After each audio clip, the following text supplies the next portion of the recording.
Bab 391. Hari Kematian 1. Devan menghela nafas panjang dan memegang tangan mereka. Luapan energi memasuki tubuh mereka berdua. Saat mencapai jantung mereka berdua, jantung mereka langsung berhenti berdetak.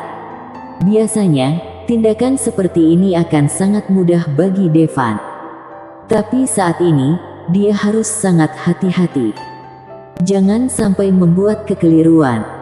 Karena mereka berdua adalah orang yang paling berharga bagi Devan. Harusnya ketika otak akan berhenti 5 detik sesudah jantung manusia berhenti berdetak. Devan menatap mereka berdua dengan cemas. Entah apa cara ini bisa menipu roulette penentu kematian. 1 menit berlalu. Cahaya hijau masih belum pudar. Masih menguras esensi kehidupan mereka berdua.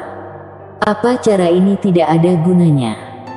Devan hendak menyadarkan mereka berdua. Tapi dia akhirnya bertahan lagi untuk sementara. 1 menit, 2 menit.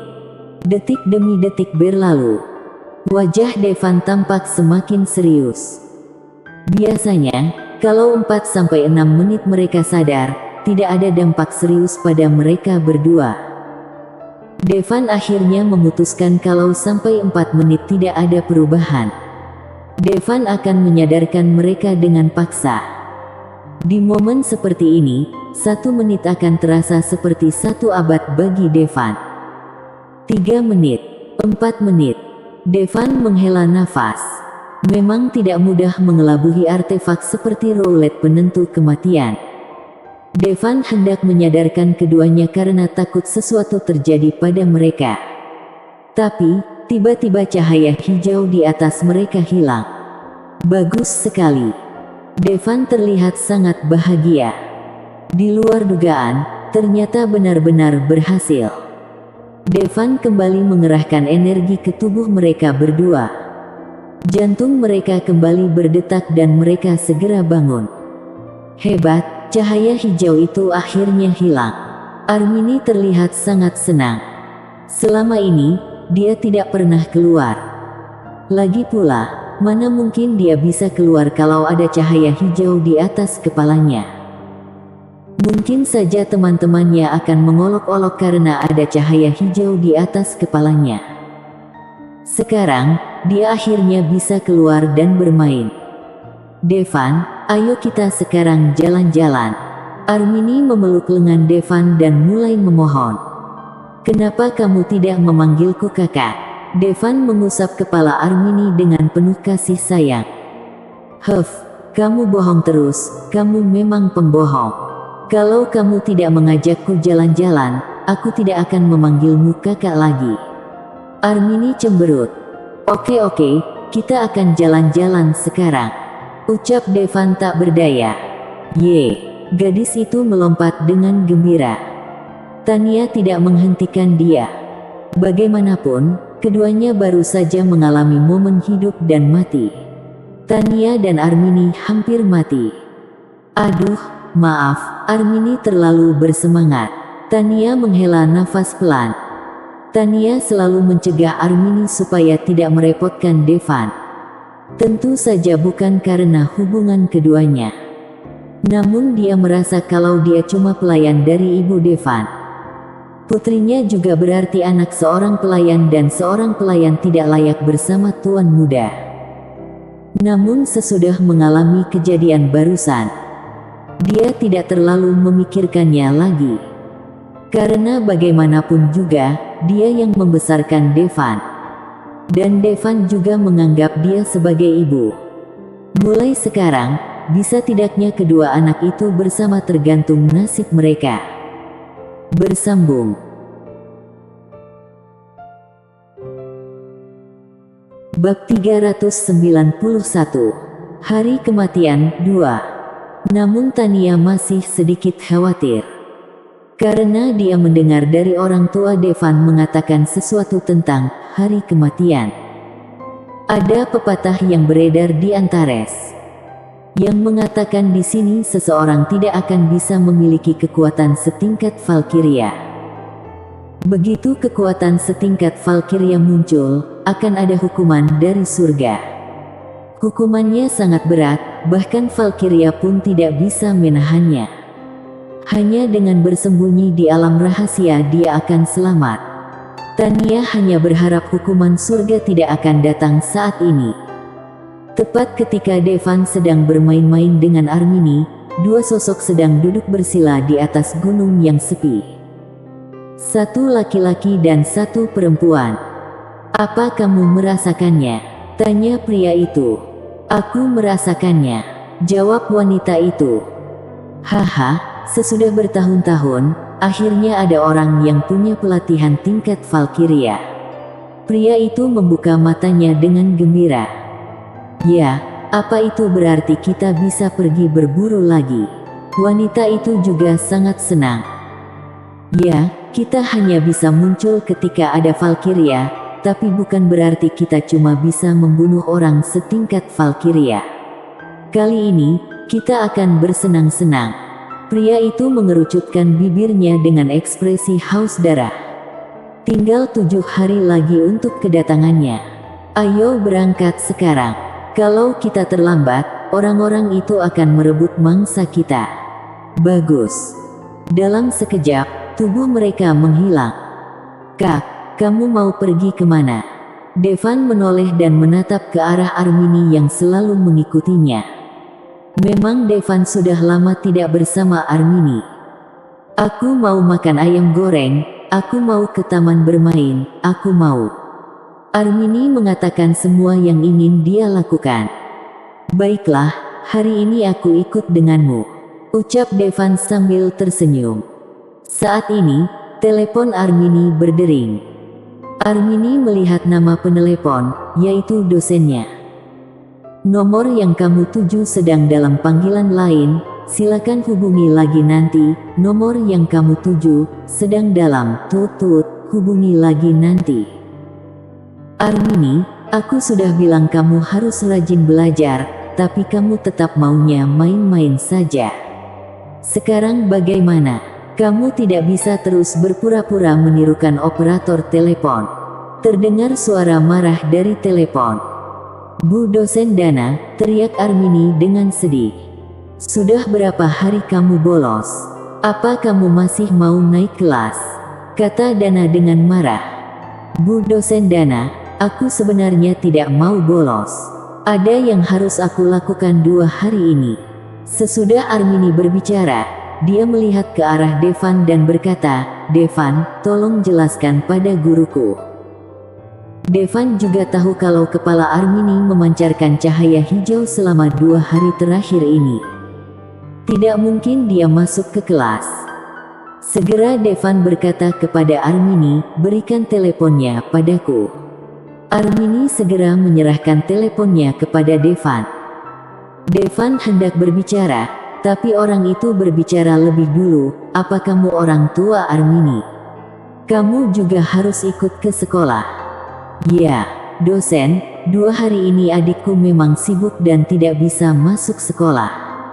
"Aku bisa memberikan alasannya," kata Devan lemah. Entah kenapa padahal dialah yang terkuat di Antares, tapi saat ini Devan diam menghadapi omelan guru. Mungkin, rasa takut pada guru adalah sesuatu yang dimiliki setiap orang di negara Alsutra sejak lahir. "Kamu kira hanya tentang 2 hari terakhir? Apa kamu tahu Armini sudah bolos berapa kelas di semester ini? Aku sudah mengatakan padanya sejak lama kalau dia bolos 1 kelas lagi, dia akan dikeluarkan." Dana sedikit bingung. Dia berkata dengan marah karena sudah tidak tahu harus melakukan apa lagi padanya. Berdasarkan presensi Armini, seharusnya ia sudah lama dikeluarkan. Dia berusaha memohon di depan dekan dan dekan setuju meski sedikit enggan membiarkan Armini tetap bersekolah sebagai masa percobaan, tapi tentunya dia tidak akan melakukan pelanggaran yang sama lagi. Tapi malah Armini berani bolos 3 hari. Devan menatap Armini. "Kak, maksudku tidak begitu." Armini menundukkan kepalanya. Devan teringat saat pertama kali bertemu Armini. Gadis ini mengenakan pakaian klub malam dan celana pendek. Berpakaian seperti gadis di klub malam. Mungkin pada saat itulah dia membolos. Sebenarnya Armini tak mau membolos. Sesudah dia selesai bekerja di klub malam, dia ingin tetap bersekolah.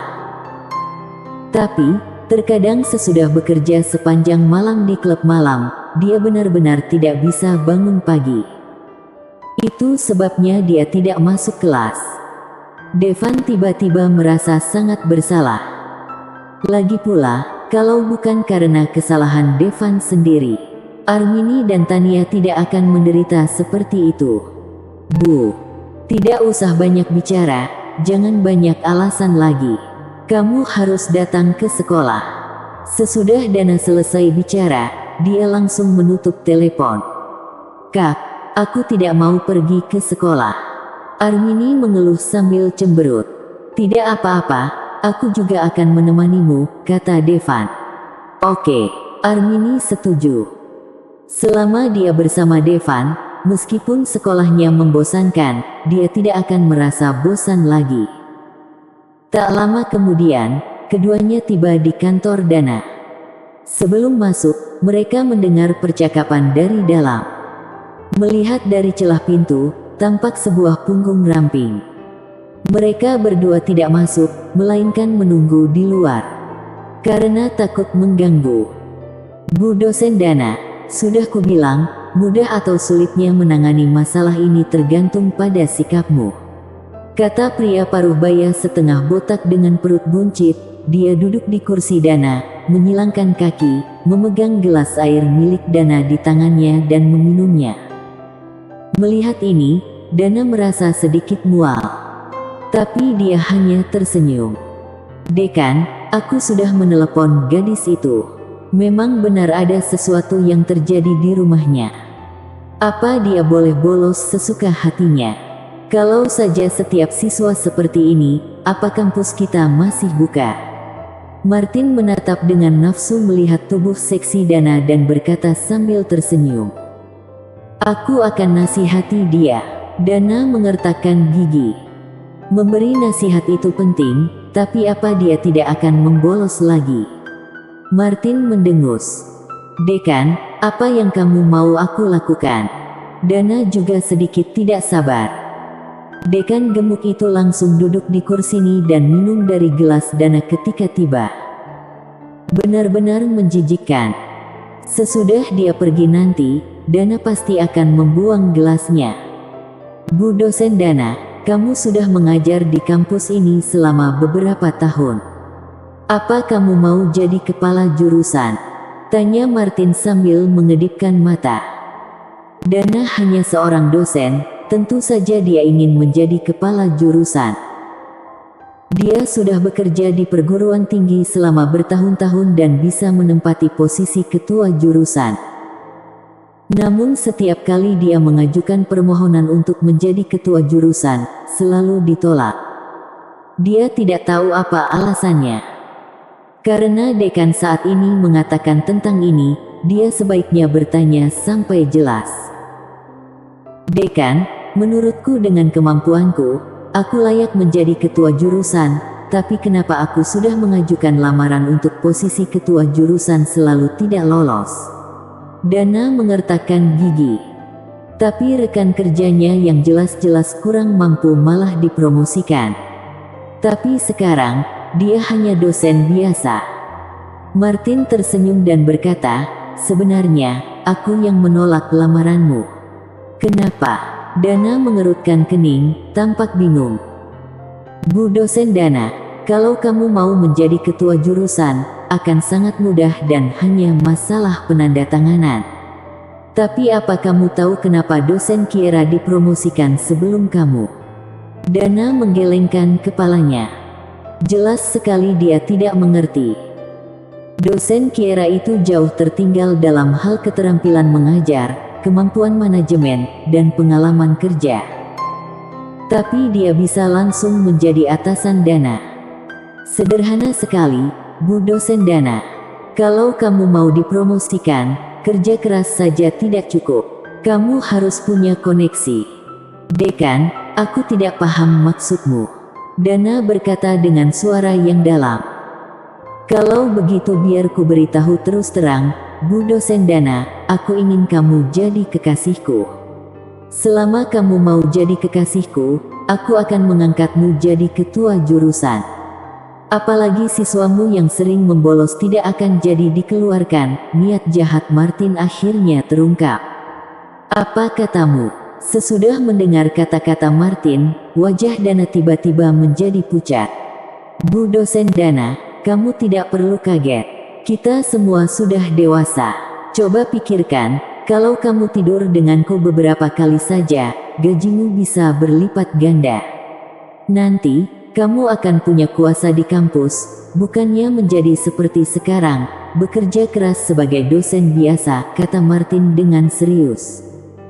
Kamu mempromosikan dosen Kiera karena dia mau tidur denganmu. Dana gemetar marah. Ya, karena dia mau tidur denganku, kata Martin sambil tersenyum. Maaf, lupakan saja, aku tidak mau naik jabatan. Aku akan terus jadi dosen seumur hidupku. Dana mengertakkan gigi.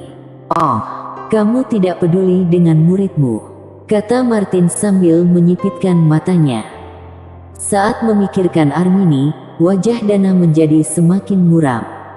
Dia tahu tentang keluarga Armini. Kondisi keluarga gadis ini sangat memprihatinkan. Pendidikan adalah satu-satunya kesempatan untuk mengubah takdirnya. Kalau sampai dia dikeluarkan, hidupnya akan berakhir. Tapi mana mungkin Dana mau tidur dengan Martin. Dia masih punya harga diri. Melihat Dana tidak berbicara, Martin berkata lagi, baiklah, bicaralah dengan muridmu. Kalau dia mau tidur denganku, aku tidak perlu mengeluarkannya. Dan juga kamu akan dipromosikan. Jelas sekali, Martin tahu seperti apa rupa Armini dan sudah lama mengincar dia. Martin, dasar bajingan kejam. Kamu bahkan mau memanfaatkan muridmu. Dana sangat marah. Memangnya kenapa? Bukankah aku biasa tidur dengan murid gadis? Entah sudah berapa kali siswi perempuan tidur denganku untuk mendapatkan skor bagus, kata Martin dengan ekspresi bangga. Seakan titnakannya sangat mulia. Sia-sia kamu jadi guru. Apa kamu tidak takut kalau aku melaporkanmu? Kata Dana dingin. Melaporkan aku? Haha, kalau saja laporan akan mengubah situasi, aku sudah tidak jadi dekan lagi. Martin memang benar. Keluar dari sini dan segera tinggalkan kantorku. Dana menunjuk ke pintu dan mengutuk. Martin berdiri. Sepertinya dia akan pergi. Tapi, dia tiba-tiba berbalik dan memeluk Dana. Martin, kamu, apa yang kamu lakukan? Wajah Dana berubah pucat. Dia ingin melepaskan diri, tapi tidak bisa. Haha, Dana, aku sudah lama ingin mencicipimu, lakukan saja perintahku. Mencium aroma Dana, Martin tidak bisa mengendalikan nafsunya lagi. Mulutnya langsung bergerak menuju leher Dana. Tepat saat mulutnya hendak mencium Dana, dia tiba-tiba merasakan sakit yang menusuk di pinggangnya dan kemudian dia terpental keluar. Bersambung. Bab 392. Aku mau menyumbang 2 miliar. 1. Aduh. Martin jatuh ke tanah dengan keras, meringis kesakitan. Untung saja yang menendang hanya Armini. Kalau Devan, mungkin dia sudah jadi atom sekarang. Apa-apaan ini? Martin belum bereaksi, tapi Dana langsung terkejut. Beraninya Armini menendang Martin. Dia adalah dekan di perguruan tinggi. Selain dekan, dia juga petinggi. Bisa digambarkan sebagai seseorang yang memegang kekuasaan tertinggi. Namun, sesudah mendengarkan perkataan Dana, Armini bangkit, mengangkat kakinya dan tiba-tiba masih menendang lagi. Dia tidak akan membiarkan sampah masyarakat seperti orang ini. Hei, Dana, ini muridmu kan? Tunggu saja. Martin berdiri dengan susah payah dan tampak marah besar. Sebenarnya sebagai seorang pria, dia bisa saja mengalahkan dua wanita lemah ini. Tapi Martin kecanduan minuman alkohol dan seks. Tubuhnya tidak sekuat orang normal. Cukup lama dia jatuh di tanah dan kesulitan berdiri, jadi dia tidak bisa melawan kedua wanita itu. Apalagi, ada Devan yang berdiri di sana dan memperhatikan dengan fokus. Meski Devan tidak terlalu tinggi, tapi dia sangat kuat. Meski begitu Devan jauh lebih tinggi daripada Di Martin yang pendek seperti melon. Masih ada rencana pencegahan. Martin tidak bodoh karena itu dia bisa menjadi dekan. Ini jelas bukan waktunya bertarung fisik. Tapi di mana ini? Ini di kampus. Ini adalah wilayahnya. Saat Martin selesai berbicara, Armini mengangkat kakinya lagi. Martin sangat ketakutan sehingga dia melarikan diri. Armini hari ini memakai sepatu hak tinggi. Sakit sekali ketika dia ditendang dengan sepatu hak tinggi. Bu dosen Dana, kamu baik-baik saja? Armini memandang Dana. Dana tampak sedih. Semula persoalan Armini sudah tidak mudah terselesaikan. Sekarang dia bahkan sudah menendang dekan. Ini masalah besar. Jangan khawatir, Bu dosen Dana, selama kakakku ada di sini, dia tidak akan bisa macam-macam lagi padamu. Armini mengayunkan tangannya dengan percaya diri. Saat ini, Armini mungkin tidak tahu betapa kuatnya Devan. Bagaimana rasanya mempunyai kakak yang terkuat di Antares. Suasana hati Dana bahkan lebih buruk lagi. Berkata, yang aku takutkan bukan dia akan membalas aku. Aku paling hanya akan jadi dosen biasa. Paling buruk, aku akan berhentikan. Yang aku takutkan itu kamu. Kalau kamu dipecat, hidupmu akan berakhir. Kamu tidak perlu mengkhawatirkanku. Armini terkekeh. Armini, aku tahu situasi keluargamu sedang tidak baik dan sekolah mungkin jadi satu-satunya kesempatanmu untuk mengubah nasib. Dana menghela nafas. Aku tidak mau mengubah nasibku. Armini menggelengkan kepala. Dia punya kakak terkuat di Antares. Apa lagi yang dia butuhkan? Sepertinya ada yang salah dengan otaknya.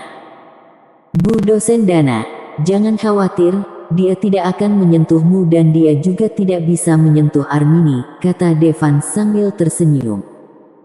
Kesan Devan terhadap Dana cukup bagus. Dana adalah guru yang baik. Padahal, sebagai dosen, dia bisa saja tidak peduli dengan Armini.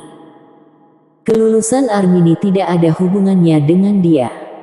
Tapi dia tetap mengusahakan segala cara untuk Armini tetap bisa belajar. Benar-benar dosen yang berdedikasi. Dan bukan itu saja. Dana menggelengkan kepalanya saat mendengar perkataan Devan barusan. Dia tidak percaya dengan ucapan Devan. Lagi pula, usia Devan tidak jauh lebih tua dari Armini. Mungkin dia baru tahu kondisi masyarakat sebenarnya. Dan dia masih belum tahu bahaya yang mengintai di masyarakat. Mana mungkin yang lemah bisa mengalahkan yang kuat. Martin adalah dekan perguruan tinggi. Ada sangat banyak cara untuk menjatuhkan dia dan Armini. Pada saat ini, seseorang masuk ke dalam kantor. Itu adalah seorang pemuda yang cukup tampan. Dana, kudengar kamu ada masalah dengan dekan. Apa yang terjadi? Tanya pemuda itu prihatin. Dari sorot matanya terlihat bahwa dia pasti mengkhawatirkan Dana. Pemuda ini, bernama Alvaro, juga seorang dosen di kampus tersebut. Namun latar belakang keluarganya tidak main-main, ayahnya direktur di perguruan tinggi. Dana menceritakan apa yang baru saja terjadi. Wajah Alvaro malah tampak gembira ketika mendengar ini. Namun tak lama kemudian, wajahnya jadi serius dan berkata, Dana, apa kamu gila? Bisa-bisanya kamu memukul dekan. Kalau begini muridmu sudah pasti dikeluarkan. Alvaro, aku tahu ayahmu adalah direktur, apa kamu punya cara yang bisa membantuku? Tentu saja Dana tahu Alvaro menyukainya, tapi reputasi Alvaro juga jelek. Katanya dia punya hubungan dengan banyak dosen wanita dan bahkan dengan murid wanita, makanya Dana tidak menerima cinta Alvaro. Meskipun ayahku seorang direktur, dia tidak bisa ikut campur dalam urusan universitas. Apalagi untuk seorang siswa yang tidak hanya sering bolos, tapi juga memukuli dekan. Kata Alvaro dengan mata menyipit. Alvaro, tolong bantu aku. Situasi keluarga anak ini juga tidak baik. Masuk perguruan tinggi adalah satu-satunya jalan dari permasalahannya. Kalau dia dikeluarkan, hidupnya akan hancur, kata Dana sambil mengertakkan giginya. Akan kucoba. Alvaro berpikir sejenak, mengeluarkan ponsel dan menelepon ayahnya. Tidak lama, dia menutup telepon dan berkata, Dana, bukannya aku tidak ingin membantumu. Ayahku bilang dia bisa menyelesaikan masalah ini, tapi akan sangat merepotkan. Andaikan saja kamu jadi pacarku, mungkin tidak akan merepotkan karena ayahku pasti akan mau membantuku, tapi kalau kamu hanya seorang dosen biasa, dia tidak punya alasan untuk turun tangan. Dana tercengang. Tentu saja dia paham maksud Alvaro. Alvaro ingin dia menjadi pacarnya. Tapi Dana tidak mau. Tapi mungkin ini satu-satunya cara menyelamatkan Armini. Apalagi nanti dia tidak akan jadi bahan bully Martin. Bukan berarti Dana sedang mengorbankan dirinya untuk Armini, tapi dia juga akan dapat manfaat. Sebenarnya, jika tidak melihat karakternya, penampilan Alvaro lumayan juga. Setidaknya itu jauh lebih baik daripada Dekan Martin. Utamanya menjadi pacar terasa jauh lebih baik daripada menjadi kekasih semalam. Melihat perubahan ekspresi Dana, Alvaro tahu. Dana sudah memiliki jawabannya. Dia juga sudah mengatakan berkali-kali kalau dia bisa mencari cara supaya Dana diangkat sebagai ketua jurusan. Tapi Dana menolak. Dia tidak ingin dibantu, dia merasa usahanya sendiri akan berhasil membuatnya menjadi ketua jurusan. Tapi apa yang Martin katakan tadi membuatnya sadar. Kalau ingin jadi ketua jurusan, yang dia butuhkan lebih dari kerja keras. Alvaro, aku mau jadi pacarmu. Dana akhirnya memilih berkompromi. Benarkah? Dana, bagus sekali, aku akan urus ini nanti. Alvaro meraih tangan Dana dengan senang. Dana memang dosen yang cantik. Banyak yang ingin tidur dengan Dana. Kalau Alvaro tidak segera mengejar Dana, mungkin petinggi lainnya di kampus sudah mulai mengambil tindakan. Dana tanpa sadar ingin melepaskan tangannya. Tapi akhirnya tidak jadi. Dia takut kalau melepaskan tangannya, Alvaro pasti akan marah. Bersambung. Bab 392. Aku mau menyumbang 2 miliar. 2. Tapi pada saat ini, sebuah tangan terulur. Lepaskan saja tangan Alvaro. Bu dosen Dana, kamu tidak harus jadi pacarnya, kakakku yang akan mengurus masalah ini. Ucap Armini sambil mendengus dan melindungi Dana di belakangnya. Kakakmu? Siapa kakakmu? Biar ku beritahu, tidak ada yang bisa membantu mengurus masalah ini kecuali ayahku. Kalau kakakmu bisa menyelesaikannya, aku akan membalik namaku. Alvaro tampak seperti keberhasilannya dihancurkan begitu saja sehingga dia marah. Armini, berhenti membuat masalah lagi dan masuk saja ke kelasmu. Bentak Dana. Gadis ini benar-benar tidak tahu sopan santun. Sebagai anak dari keluarga miskin, dia harusnya tahu cara membaca keadaan. Kalau melawan para petinggi, dia hanya akan menderita. Bu dosen Dana, percayalah, kakakku sangat kuat. Armini mengayunkan tangannya. Seberapa hebat? kecuali kakakmu bisa memberikan sumbangan lebih dari 2 miliar ke universitas, kamu pasti akan dikeluarkan. Dana menghela nafas. 2 miliar. Devan tertegun. Dia pikir akan sangat sulit. Ternyata malah sesederhana itu. Tapi Dana pikir, Devan pasti tidak akan punya uang 2 miliar. Dalam masyarakat saat ini, banyak orang yang menganggap 2 miliar bukan apa-apa. Tapi kenyataannya, dengan gaji rata-rata beberapa juta saja, dibutuhkan 20 tahun untuk mendapatkan 2 miliar. Seorang anak muda seperti Devan yang baru terjun ke masyarakat, 10 juta sama mungkin tidak punya. Baiklah Armini, dan kakak Armini, silakan pergi dulu. Aku akan mengurus semuanya, terutama Armini. Ambillah kelas yang bagus dan jangan mengecewakan aku, kata Dana kepada Armini dengan serius. Bagaimanapun, dia sudah mengorbankan dirinya demi kesempatan ini. Bu dosen Dana, apa kamu bilang selama aku menyumbang ke perguruan tinggi, adikku akan baik-baik saja kan? Tanya Devan sambil tersenyum.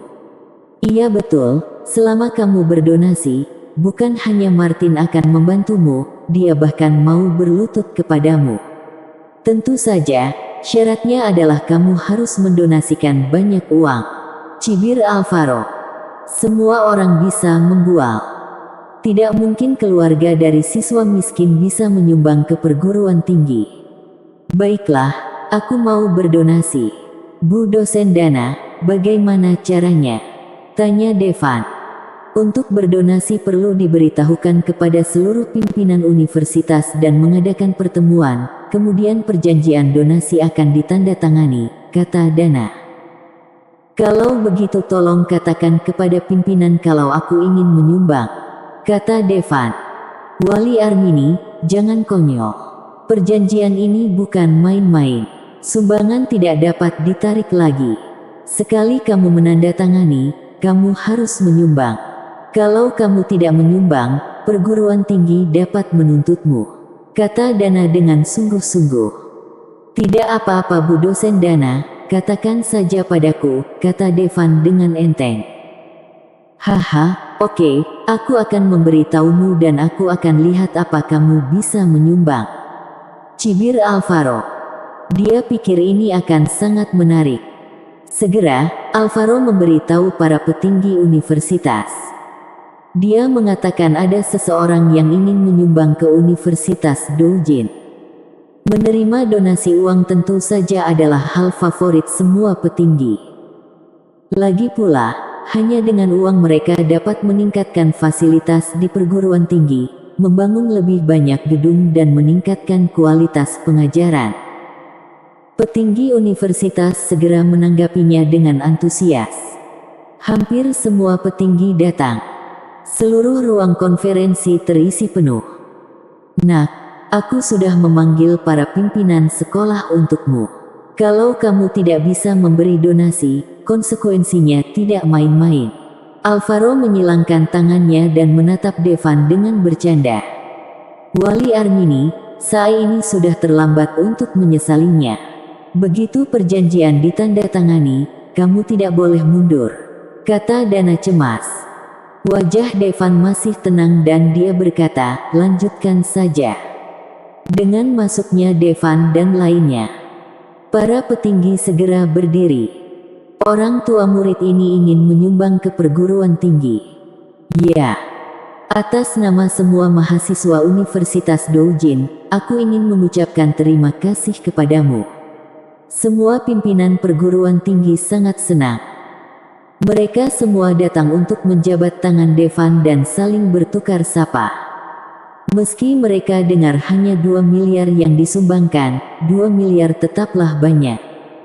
Tunggu sebentar, pada saat ini, terdengar sebuah suara. Aku pikir dia hanya membual. Dia cuma wali murid yang miskin. Berapa banyak yang bisa dia sumbangkan ke sekolah? Lihat saja pakaiannya. Apa harganya sampai 1 juta? Tidak usah 2 miliar, kalau dia bisa menyumbang 10 juta, aku sudah menganggap dia luar biasa. Orang yang berbicara itu adalah Dekan Martin. Dia tahu betul Armini berasal dari keluarga seperti apa. Dia sebelumnya juga pernah mengajukan beasiswa untuk siswa miskin. Sekarang mau menyumbangkan 2 miliar, dia pikir ini sangat konyol. Apa aku sedang berbohong atau tidak, kamu akan segera tahu, tapi ada syarat untuk donasiku. Devan menyipitkan matanya. Syarat apa? Ekspresi petinggi sekolah menjadi agak serius. Mereka pada dasarnya lebih percaya Martin daripada Devan. Namun, tidak semua sikap mereka tampak jelas. Lagi pula, bagaimana kalau Devan memang punya uang 2 miliar untuk disumbangkan? Aku ingin dia dipecat, kata Devan sambil menunjuk ke arah Martin. Wow. Begitu mengatakan ini, seluruh ruang pertemuan menjadi gempar. Berdonasi adalah hal yang baik. Ini akan memungkinkan perguruan tinggi memperoleh pemasukan dalam beberapa cara. Namun imbalannya bukan sesuatu yang bisa dirasakan. Seperti pujian dan ucapan terima kasih. Keuntungan nyata tidak akan ada banyak. Tapi Devan justru mengatakan kalau sesudah memberikan donasi, ia ingin dekan perguruan tinggi tersebut dipecat. Bukankah ini konyol? Hahaha. Apa kamu sudah gila? Kamu baru saja menyumbang 2 miliar, tapi kamu ingin aku dipecat sebagai dekan. Martin tertawa terbahak-bahak hingga perutnya sakit. Saat ini, dia merasa Devan mungkin orang gila. Semuanya, kita pergi saja, orang ini hanya main-main. Martin malas meladeni Devan. Siapa bilang aku cuma akan menyumbang 2 miliar? Devan mendengus. Lebih dari 2 miliar, itu bahkan lebih tidak mungkin. Kalau kamu cuma mau menyumbang puluhan juta, silakan transfer langsung ke rekening kampus. Kamu sudah merepotkan karena memanggil begitu banyak pimpinan. Martin tertawa terbahak-bahak. Anak muda sekarang sangat aneh. Mereka pikir dengan menyumbang uang, mereka bisa mengganti dekan sesuka hati. Aneh sekali. Anak muda, kamu mau nakal boleh, tapi jangan bicara omong kosong. Sekelompok pimpinan sekolah pun tampak kecewa.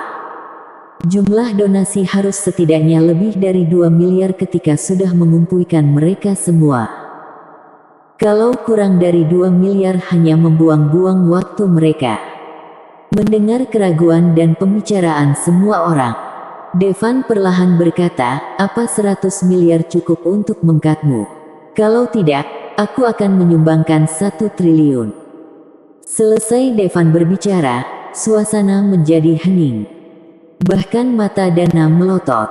Orang ini benar-benar berani bicara bohong. Awalnya, dia masih berpikir mungkin Devan benar-benar bisa punya uang 2 miliar. Tapi apa yang Devan katakan sekarang? Dia bilang mau menyumbang 100 miliar dan bahkan 1 triliun. Meskipun dia menang lotre, uangnya tidak mungkin sebanyak ini kan? Bersambung.